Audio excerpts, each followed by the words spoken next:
我叫郑浩，是一个脱口秀演员，算是个脱口秀演员吧。其实，在过去的24天，难道他还要继续说脱口秀？这说来其实挺好笑的。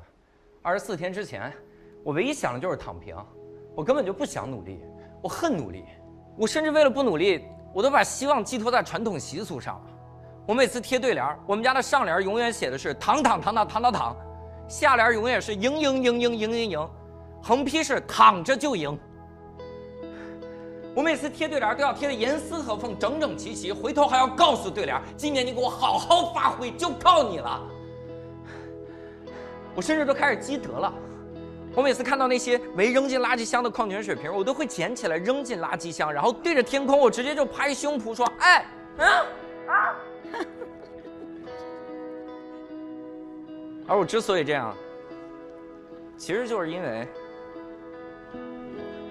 我怕因为努力得不到回报，受到伤害。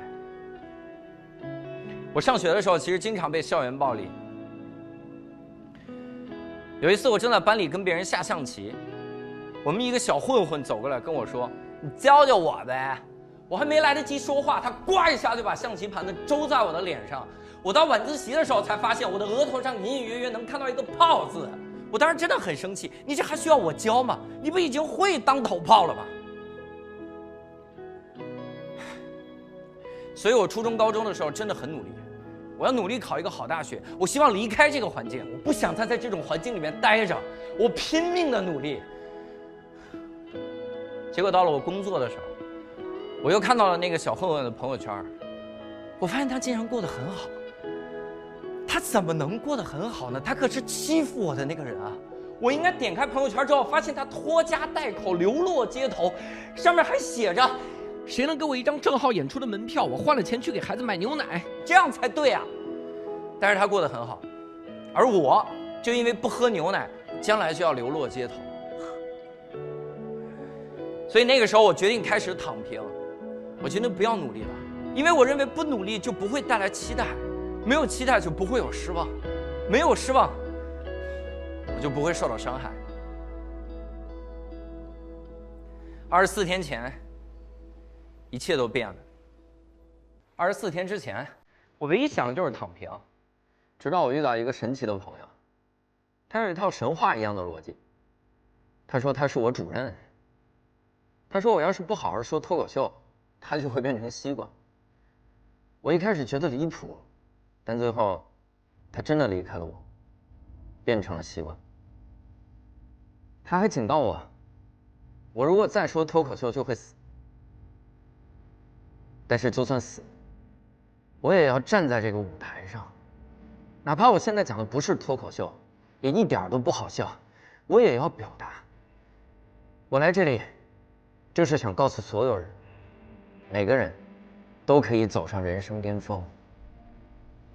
24天以前，我开始说脱口秀，开始走上舞台，开始拿自己写素材。他让我明白了一个道理：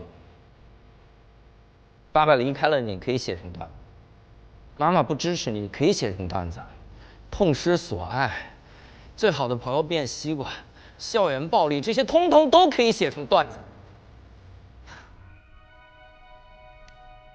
当我开始讲这些段子的时候，我才突然开始有了一种活着的感觉。我才突然发现，我的人生充满了意义。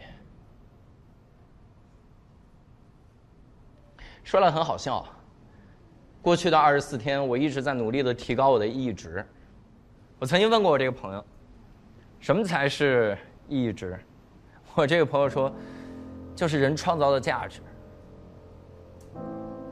我刚刚那一秒忽然想明白，你创造的价值不是意义，功成名就也不是意义，人生巅峰更不是意义，甚至连意义本身它都没有意义。人真正的意义在于找到自己。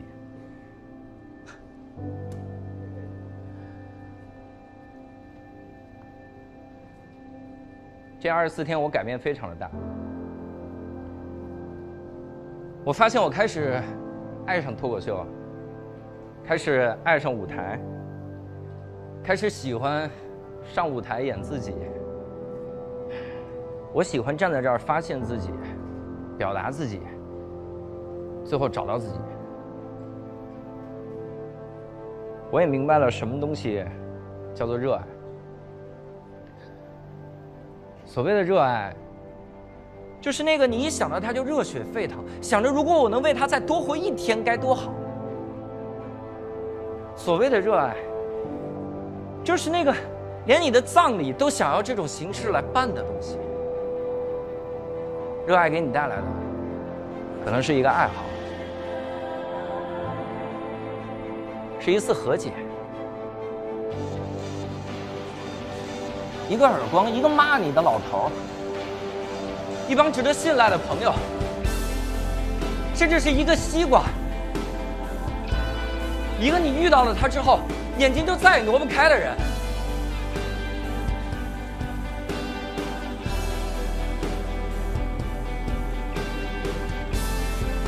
热爱给我带来的是第二次生命。有人说，热爱可抵岁月漫长，但我说，热爱让我无惧人生短暂。谢谢大家，我是郑浩。